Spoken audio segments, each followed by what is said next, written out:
क्यों सर, ऐसा क्या चाल रहा है उधर? बताओ, इसको सब बताओ। आंटा तुझे काम धंधा, तू अपना काम धंधा कर। ये लोग बातें कर रहे थे रे, मैं चिल्लाया उनको, थोड़ा प्यार से चिल्लाया बस। सर पांडा को लेके जाओ आपके साथ। नहीं भाई, मुझे डिजास्टर नहीं चाहिए गांव में। परवड़ेगा नहीं, उधर आधा गाँव खाली हो जाएगा। सुनो, सब प्रॉपर्टी आपके नाम पे है, कौन से भी प्रॉपर्टी पे जा सकते हो फिर। मेरे नाम पे लेकिन ऑक्यूपाइड तू करेगा ना। सर मैं घर में नहीं रहती, मैं खेत में रहती हूँ। पाउंडा is stage in farm, you know. Yeah I know. चलो लेट्स स्टार्ट। तो 50C we have discussed. 50C immovable property के ऊपर आया था, और इसका ही जैसा सेक्शन पीजीबीपी में जो है वो है 43C है। दोनों सेक्शंस को हमने खत्म किया। सिंपल ये बताता है एंटी टैक्स इवेजन मैकेनिज्म है। जब जब आप अपना कंसिडरेशन स्टैम्प ड्यूटी वैल्यू के नीचे दिखाओगे, तब तब गवर्नमेंट क्या लगा देगा, विचर इज हायर, और हायर के ऊपर टैक्स लगा लेगा। तो this is what we have discussed. ऐसा कंट्रोल खाली लैंड एंड बिल्डिंग के ऊपर गवर्नमेंट ने लाया, तो लोगों ने क्या करना चालू किया, इसके अलावा जो असेट्स होते हैं वो बेचने चालू किए कैश में। जैसे पकड़ लो, आपके पास किसी अनलिस्टेड कंपनी के शेयर्स हैं, तो आज allied Gurukul limited is unlisted company, और पकड़ लो हमारे यहाँ पे एक आर्टिकल है शंभू करके, उसके पास 100 शेयर्स हमने देके रखे हैं। अगर शंभू को वहां वो शेयर्स अपने पास नहीं रखने हैं, तो पकड़ लो उसने प्रलीन को बोला कि प्रलीन तू मेरे शेयर्स लेगा क्या, और उसने बोला कि शंभू ने बोला कि हाँ ठीक है, मैं प्रलीन ने बोला ठीक है शंभू मैं लेने के लिए रेडी हूँ। तो बात इनकी खत्म हुई 1000 रुपया पर शेयर के ऊपर। लेकिन 1000 रुपया पर शेयर बेचेगा तो अच्छा खासा कैपिटल गेन आ जाएगा शंभू के हाथ में। तो शंभू बोलेगा प्रलीन ब्रो वो मुझको 600 रुपया कैश में दे दे, 400 रुपया में बैंक में देने के लिए रेडी हूँ। तो ऐसा पॉसिबिलिटी उधर था, लैंड एंड बिल्डिंग छोड़ के बाकी असेट्स में ऐसा पॉसिबिलिटी था। उस पॉसिबिलिटी को डिनाई करने के लिए, उसको कंट्रोल करने के लिए 50CA लाया गवर्नमेंट ने। जैसे 50C है वैसे ही 50CA लाया, लेकिन 50CA खास करके चलता है अनलिस्टेड शेयर्स के ऊपर। सर अनलिस्टेड शेयर्स के ऊपर ही क्यों, लिस्टेड शेयर्स के ऊपर क्यों नहीं? शेयर मार्केट के अपने पप्पा का है, जहां पे जाके हम अपने बोलेंगे थोड़ा कैश में ले लो, थोड़ा बैंक में ले लो। शेयर मार्केट में तो मार्केट प्राइस के ऊपर ही शेयर बेचना पड़ेगा ना, शेयर मार्केट आप कंट्रोल नहीं कर सकते। लेकिन अनलिस्टेड शेयर जो होते हैं वो फेस टू फेस सेल होते हैं, इसलिए यहाँ पे चोरी पॉसिबल थी। तो अनलिस्टेड शेयर्स के लिए उन्होंने लॉ क्या बनाया, देखो, एक्चुअल कंसिडरेशन या fair market value whichever is higher. Actual consideration या fair market value whichever is higher, खाली वैल्यू चेंज हुई है। यहाँ पे स्टैम्प ड्यूटी वैल्यू का रेफरेंस था, शेयर्स के केस में फेयर मार्केट वैल्यू का है। बाकी पूरा जो अंडरस्टैंडिंग है, जो कैश का कंपोनेंट चलता था मार्केट में, ब्लैक का कंपोनेंट जो चलता था, वो रोका गया है गवर्नमेंट ने। मुझे बताओ अभी गवर्नमेंट ने कितने असेट्स के ऊपर कंट्रोल डाला? लैंड एंड बिल्डिंग के ऊपर कंट्रोल डाला, अनलिस्टेड शेयर्स के ऊपर कंट्रोल डाला। बताओ ऐसा कौन सा असेट है जो एसएससी रेगुलर लाइफ में सेल कर सकता है अभी भी, और कंसिडरेशन कैश में ले सकता है, और अभी उसके ऊपर कोई कंट्रोल नहीं है? ऐसे किसी असेट का नाम बताओ। Stock in trade. Stock in trade पागल, पीजीबीपी में चला गया, कैपिटल गेन में आ, पीजीबीपी में पॉसिबल है वो। इधर आओ, लेकिन कैपिटल गेन का कोई एसेट बताओ।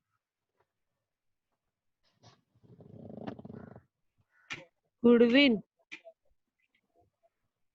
गुडविल हो सकता है, बिल्कुल कैश में सेल हो सकता है गुडविल। और सोचो ना, गुडविल तोड़ने के तुम लोग रेगुलर लाइफ में बेचने लगे, तुम लोगों का कब से गुडविल आ गया रे रेगुलर लाइफ में? और ऐसा तुम्हारे घर में कौन सा असेट है जो तुम बेच सकते हो और कैश में बेच सकते हो? गोल्ड। गोल्ड, तालिया, क्योंकि अभी तक गोल्ड के ऊपर कोई कंट्रोल नहीं आया है, फेयर मार्केट वैल्यू वगैरह का जैसा कोई कंट्रोल नहीं आया। You can choose to sell gold and take some component in cash and some component in bank. तो ऐसा आप लोगों को पता होना चाहिए। चलो अच्छी बात है। तो ये दो बातें मैं बता क्या रहा हूँ, ये देखो, ये एंटी टैक्स चोरी का लॉ है, और उसको भी तोड़ने के तरीके होते हैं। खाली आपके पास ना वो नजर होनी चाहिए, वो लॉ पढ़ने की पेशेंस होनी चाहिए, ठीक है ना? तो मैं अलग अलग रास्ते आपको इसलिए बता रहा हूँ ताकि आपको पता चले कि गवर्नमेंट अमेंडमेंट कैसे लाता है। तो अभी तक कैसा है, लैंड एंड बिल्डिंग के ऊपर लॉ था, तो लोगों ने लैंड एंड बिल्डिंग छोड़ के इसके ऊपर चोरी चालू की, तो उसके ऊपर लॉ बन गया। अब ज्वेलरी के ऊपर अगर लोग करना चालू करेंगे, गोल्ड के ऊपर करना चालू करेंगे, तो थोड़े साल के बाद गोल्ड के ऊपर लॉ आ जाएगा। तो जैसे जैसे लोग चोरी करते हैं वैसे वैसे लॉ इवॉल्व होता है, अमेंड होता है। चलो अच्छी बात है, आगे चलते हैं। Exchange of capital asset is it a transfer? मुझे पहले वो बताओ, सेक्शन 45 सबसेक्शन 1 फिर से लाया हमने। Exchange of capital asset is it a transfer? अरे बोलो हाँ ना, कुछ तो बोलो। एक्सचेंज किया कैपिटल एसेट, हमने कैश में नहीं सेल किया, बैंक में नहीं सेल किया। No. मेरे पास डायमंड थे, मैंने आपको डायमंड दिया, आपके पास घर था, आपने मुझे घर दिया, ये क्या है? एक्सचेंज ऑफ कैपिटल एसेट है। Is it a transfer? No. नहीं लगेगा, टैक्स नहीं लगेगा। आपने, मैंने आपको 5 करोड़ के डायमंड दिए, आपने मुझे आपका घर दिया, इसके ऊपर टैक्स नहीं लगेगा। डिड आई पे you consideration? Did I pay you any लगेगा। consideration? You gave me your house, I लगेगा। gave you diamond. लगेगा। Did I pay you consideration? Yes, I paid you consideration, but consideration was not monetarily, it was paid non-monetarily. तो tax तो लगेगा ना राजा। और मैं आपको बता देता हूँ सालों, टैक्स दोनों को लगेगा, आपको भी लगेगा, मुझे भी लगेगा, क्योंकि हम दोनों ने कैपिटल एसेट का एक्सचेंज किया हुआ है। आपने घर दिया, मैंने डायमंड दिया। एक्सचेंज ऑफ कैपिटल एसेट में दोनों को टैक्स लगता है, क्योंकि दोनों पार्टी ट्रांसफरर भी है और ट्रांसफरी भी है।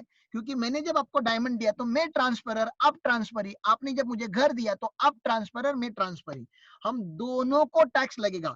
लेकिन बात समझो, मैंने जो ट्रांसफर किया वो डायमंड गए, ठीक है क्या? यहाँ पे ऐसा कुछ है, डायमंड गए, पकड़ लो, इसके अंदर डायमंड है बहुत सारे। मैंने जो आपको ट्रांसफर किया, ये ऐसे गोनी भर के, इधर छोटी सी गोनी भर के, इसमें डायमंड भर के आपको दे दिए, ठीक है ना? तो मैंने जो असेट ट्रांसफर किया वो डायमंड है। तो जब मेरा टैक्स कंप्यूट करोगे आप, आपने मुझे रिटर्न में क्या दिया? घर के पेपर, घर दे दिया। तो जो फुल वैल्यू ऑफ कंसिडरेशन लिया जाएगा वो किसका लिया जाएगा? What is my full value of consideration? कौन से असेट का वैल्यू लिया जाएगा और क्या वैल्यू लिया जाएगा, वो पूछ रहा हूं आपको मैं। देखो, value, full value of consideration तो लेना पड़ेगा fair market value. Full value of consideration क्या लेना पड़ेगा? Fair market value. बात किसकी हो रही है? एग्जाम में फेयर मार्केट वैल्यू दोनों असेट की दी जाएगी, डायमंड की भी दी जाएगी और हाउस प्रॉपर्टी की भी दी जाएगी। तो मुझे एक बात बताओ, डायमंड की मैं फुल मार्केट वैल्यू लूं, फेयर मार्केट वैल्यू लूं, या हाउस प्रॉपर्टी की लूं? What is the consideration for me? I give my diamond, you give me your property, what is the consideration for me? Ram Patil, consideration क्या है मेरा? और दोनों की फेयर मार्केट वैल्यू सेम नहीं होगी, सेम होता तो बात ही नहीं करता ना मैं इतना सब। तो मुझे मिला क्या? कंसिडरेशन मतलब मुझे जो मिला वो ना, मैंने जो दिया वो नहीं। I received property, so I should take fair market value of the property as a full value of consideration. आपको क्या मिला? You give up your property and you receive diamond. तो आप जब कैपिटल गेन का कंप्यूटेशन करोगे तो आप डायमंड का फेयर मार्केट वैल्यू लोगे या हाउस प्रॉपर्टी का? डायमंड का। तो मैं आपको क्या पूछ रहा हूँ, समझ रहे आपको? मैं आपको ये बताने का ट्राई कर रहा था, generally, normally we consider full value of consideration of that particular asset which is received by us. consideration वो होता है जो हम रिसीव करते हैं। ये तो क्लियर है, ये नॉर्मल है, इसका एक्सेप्शन पढ़ाऊंगा, because I told you chapter capital gain is a chapter of exception. Exception से भरा है। एक्सेप्शन समझने के लिए पहले नॉर्मल लॉ तो समझो। ये 45(1) यहाँ पे फिर से इसलिए लिखा गया है क्योंकि ये नॉर्मल है। पहले नॉर्मल वाला समझा। मैंने आपको जो असेट दिया उसका वैल्यू नहीं लेने का, जो असेट आपने लिया उसका वैल्यू लेने का, वो कंसिडरेशन है आपका। Is it clear? हाँ, ये क्लियर है। चलो आगे चलते हैं फिर। अब मुझे एक बात बताओ, सिचुएशन बड़ी खराब चल रही है और आप अगर फाइनल के स्टूडेंट होते, कौन से स्टूडेंट होते? फाइनल के स्टूडेंट होते, और आपको ना पढ़ाने के लिए कोई नहीं है, ठीक है ना, और आपका अभी ना एग्जाम आ चुका है, 2 महीने बाद एग्जाम में पकड़ लो, और आपके सारे सब्जेक्ट प्रिपेयर्ड करके हो चुके हैं, 7 subject is well prepared, you are 100% confident you will get a rank in दो 7 सब्जेक्ट, लेकिन आपको टैक्स नहीं आता, ऐसा आपका अगर सिचुएशन है तो, और आपकी सोसाइटी के आजू बाजू में मैं रहता हूँ कहीं पे, तो आप मेरे घर पे आए और आपने मुझे पूछा, राम सर वो आप टैक्स पढ़ाते हो? मैंने बोला हाँ पढ़ाते हैं। तो आपने बोला कि पूरा का पूरा सीएमए का टैक्स तर बिठा के 1 to 1 आपको मुझे पढ़ाना पड़ेगा, पर्सनल कोचिंग होता है ना, वो प्राइवेट कोचिंग वैसे देना पड़ेगा। 1 महीना आप और कुछ काम नहीं करोगे, 1 महीना मुझे खाली सुबह से लेके शाम तक आप खाली मुझे टैक्स पढ़ाओगे, वो भी मुझे अकेले को, ठीक है ना। तो मैंने बोला चल भाग यहाँ से, हाँ काम धंधा नहीं है क्या मेरे पास कुछ? तो आपने बोला सर आप समझ नहीं रहे हो, आपका जो भी टाइम यूटिलाइज होगा, आपकी जो भी अपॉर्चुनिटी कॉस्ट होगी, सब कुछ मैं पे करूंगा सीए में बनने के बाद। बताओ, मैं अपने काम धंधा छोड़ के तुम लोगों को पढ़ाऊं क्या? पढ़ाओ बस, क्या सर इतना हाँ पढ़ाओ ना, इतना ना कर सकते। पढ़ाओ सर, पढ़ाओ। तो अच्छी बात। नहीं पढ़ाएंगे। नहीं, अभी मैं पांडा तू मेरे साइड से रहना, ठीक है ना। मैंने बोला सीए में बनना या नहीं बनना कंटिंजेंट है कि फिक्स्ड है? Is it a contingent event और a fixed event? Contingent. Contingent event. तुम्हें लग रहा है मैं अपना जो रेवेन्यू होगा वो कंटिंजेंट इवेंट के बेस पे रखूंगा? तो मैंने आपको क्या बोला, देख भाई तू सीए में तो एक दिन बनी जाएगा, मुझे भी तेरे पर पूरा कॉन्फिडेंट है, और मुझे ना तेरे से पैसे नहीं चाहिए, ठीक है ना। पैसे लेके क्या करूंगा, ऊपर वाले ने अच्छे खासे पैसे दे दिए, मेरा ना मुंबई में घर नहीं है, तो तेरे पास जो घर है ना वो तू मुझे दे दे, उसके बदले में मैं तुझे पढ़ाएगा और सीए में बना के रहेगा, ठीक है ना। तो मैंने आपको, देखो आपने जो मुझे दिया वो हाउस प्रॉपर्टी है, ठीक है ना, you consider you have given me that property, लेकिन रिटर्न में मैंने आपको जो दिया वो नॉलेज दिया, एजुकेशन दिया। नॉलेज का फेयर मार्केट वैल्यू क्या होता है? आपको क्या मिला समझ रहा है? रिटर्न में, एक्सचेंज में आपको मिला नॉलेज। उसका वैल्यू नहीं होता नॉलेज का। नहीं होता, वेरी गुड पांडा, वेरी गुड, इसलिए उसका वैल्यू नहीं होता करके तेरे पास है नहीं वो।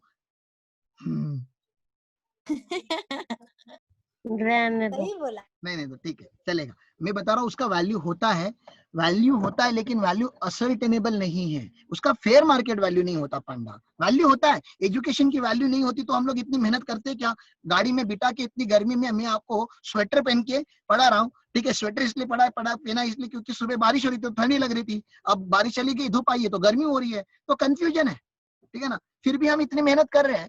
दुनिया यहाँ पे मतलब इस टेंशन में कि वी विल सर्वाइव और not, and here we are preparing for examination. तो यही बात है ना, नॉलेज की वैल्यू है करके हम इतना टाइम दे रहे हैं। आवाज नहीं येत आहे?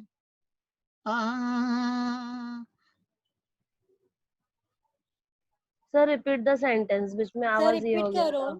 मैं रिपीट कर रहा हूँ, मैंने बोला अगर एजुकेशन की वैल्यू नहीं होती, नॉलेज की वैल्यू नहीं होती, तो लॉकडाउन के पीरियड में जब पूरी दुनिया अपने लाइफ से लेके लाइफ को लेके कंसिडरेशन में है, कि टेंशन में है कि whether we will survive in next year और नॉट, और ऐसे पीरियड में हम अपने आप को नॉलेज अपग्रेड करने में लगे हुए हैं। हाँ, तो नॉलेज की वैल्यू होती है, लेकिन नॉलेज की वैल्यू फेयर मार्केट वैल्यू जैसे डिटरमाइन नहीं की जा सकती, क्योंकि it's not a normal asset. Mobile की फेयर मार्केट वैल्यू हो सकती है, डायमंड की हो सकती है, प्रॉपर्टी की हो सकती है, नॉलेज की नहीं हो सकती। चलो आपको और एक एग्जांपल देता हूँ। पकड़ लो आप किसी लड़की से प्यार करते हो बहुत ज्यादा, ठीक है ना। अब लड़कियां जो है वो लड़के को रिप्लेस करें, मैं ऐसे सेंटेंस, ग्रामर आप अपने हिसाब से चेंज करना। You love particular person a lot means you are ready to die for him और हर, ठीक है ना। Unfortunately she is my friend, पकड़ लो बहुत क्लोज फ्रेंड है हम लोगों के, इंस्टाग्राम वगैरह पे फोटो वगैरह बहुत ज्यादा है, and you are dying for her, ठीक है ना। आप ये नहीं बोल रहे मुझे कि सर मेरी उससे शादी करवा दो, मेरे हाथ में भी नहीं है, वो तो उसकी पर्सनल लाइफ है, but you deadly want to have at least one date with her, ठीक है ना, जहां पे आप अपने उसको प्रपोज करोगे, और आपने अपना डिजाइन करके रखा हुआ है, सर मुझे एक उसके साथ डिनर डेट फिक्स करके दे दो, मैं उसमें अपने मन में जो भी उसके लिए है वो सब बता दूंगा, फिर हाँ या ना उसका है सर, ठीक है ना। तो मैंने बोला चल निकल, मैं क्या यहाँ पे बैठा हूँ क्या हर एक स्टूडेंट के पर्सनल रिक्वेस्ट एक्सेप्ट करने के लिए, और मेरी जो फ्रेंड्स है उनके साथ आपकी डिनर डेट फिक्स करवाने के लिए। आपने बोला आप सर सब समझते नहीं, मैं उसके लिए कुछ भी करने के लिए रेडी हूँ। मैंने बोला कुछ भी, तो बोलते हाँ सर कुछ भी। मैंने बोला कुछ भी, तो कुछ भी मतलब पक्का कुछ भी? अब बोले पक्का कुछ भी, जान तक दे दूंगा सर। जान का क्या करूंगा मैं, जान नहीं चाहिए आप लोगों की, वो मुंबई में जो घर है वो मेरे नाम पे कर दो। आपने बोला बस इतनी छोटी बात? सर मुंबई में जो घर है ना, वो घर, गाड़ी, उस घर में जो कुत्ता है वो भी आप ले लो सर, ठीक है ना। सब आपको दे दिया मैंने, एक डिनर डेट, लेकिन dinner date, I am very much precise, dinner date, उसके आगे नहीं करना है कुछ, डिनर करके घर जाना है अपने अपने। Thanks Brolin, thanks. अपने अपने घर जाना है। हाँ, तो ये बात हो रही है। अब बताओ, आपने मुझे जो दिया वो प्रॉपर्टी है, वो तो पक्का है, तो कैपिटल एसेट ट्रांसफर हो गया आपके यहाँ से, रिटर्न में आपको क्या मिला? क्या मिला? डेट, जेवण डेट, डिनर ये डेट, बाबा खाना. जेवण तर स्वतःच्या पैशाचे घेतलात तू ना, मी खाना कोणाचे ही जेवण सोच दिलं तुला? पांडा। जेवण तर हॉटेलवाल्यांनी दिलं ना। तुझे क्या मिला? कुछ नहीं, कुछ नहीं, लड़की अरे के साथ साले टाइम सुकून, सुकून, प्यार, सुकून, सेटिस्फेक्शन। सेटिस्फेक्शन की इस फेयर जमाने मार्केट में वैल्यू कुछ क्या भी होती है। है? टाइम वाया गेला वाटे काय नाही. पैसा गया पैसा। रिलॅक्सेशन मिला. हाँ चलो तुम लोग मन को शांति. चलो ठीक है, तुम लोग ये इलस्ट्रेशन भी नहीं मान रहे, तो और एक बोरिंग सा इलस्ट्रेशन दे देता हूँ। पकड़ लो, मैं जो हूं इंडिया का बहुत ही फेमस हार्ट स्पेशलिस्ट हूँ, ठीक है ना। वो ओपन हार्ट सर्जरी वगैरह में से आंख बंद करके कर सकता हूँ, ठीक है ना। इतना बड़ा फेमस डॉक्टर हूँ। और अभी तुम लोग भी बहुत अमीर बन चुके हो, ठीक है ना। You are at your 40s and 50s, ठीक है ना। और आपको भी हार्ट अटैक आया हुआ है, और आपका जो केस है वो मैं ओपन करने वाला हूँ। अब अभी आप ऑपरेशन थिएटर पे हो मेरे सामने, और मैं ऐसे वो जो नाइफ होता है ना, वो लेके अभी कट करने वाला हूँ आपकी बॉडी को, ठीक है ना। इंजेक्ट वगैरह करके आपको बेहोश करके आपकी बॉडी ओपन करने वाला हूँ। ओपन करने से पहले आप मेरा हाथ पकड़ लेते हो और बोलते हो सर कुछ भी हो जाए मुझे बचा लो।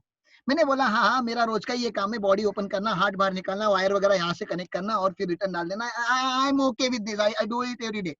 तो आप बताओ सर आप समझ नहीं रहे हो, मेरी वैल्यू जो है बहुत important sir, I am CA में। हाँ मैंने बोला सीए में वो क्या होते हैं? आपने बोला sir cost and management accountant, देश के बहुत ही बड़े एसेट होते हैं सर, आप मेरी वैल्यू लूज नहीं कर सकते, मेरी एक लाइफ की बहुत ज्यादा वैल्यू है। मैंने बोला ठीक है कितनी है? तो आपने बोला सर मेरा एक बंगलो है वहां पे मरीन ड्राइव में, वो आपके नाम पे कर दूंगा। मैंने बोला अच्छा बातें हो रही है ऑपरेशन थिएटर में ये सब? मैंने बोला देखो भाई मैं ऑपरेशन करने के बाद इसका कोई गारंटी नहीं कि तू बचेगा कि नहीं बचेगा, तो एक काम कर तो प्रॉपर्टी अभी ट्रांसफर कर फिर मैं ऑपरेशन करता है, and then I guarantee that I can save your life. नहीं तो मैं नॉर्मल ऑपरेशन कैसे कर दूंगा, बचा बचा नहीं बचा नहीं बचा।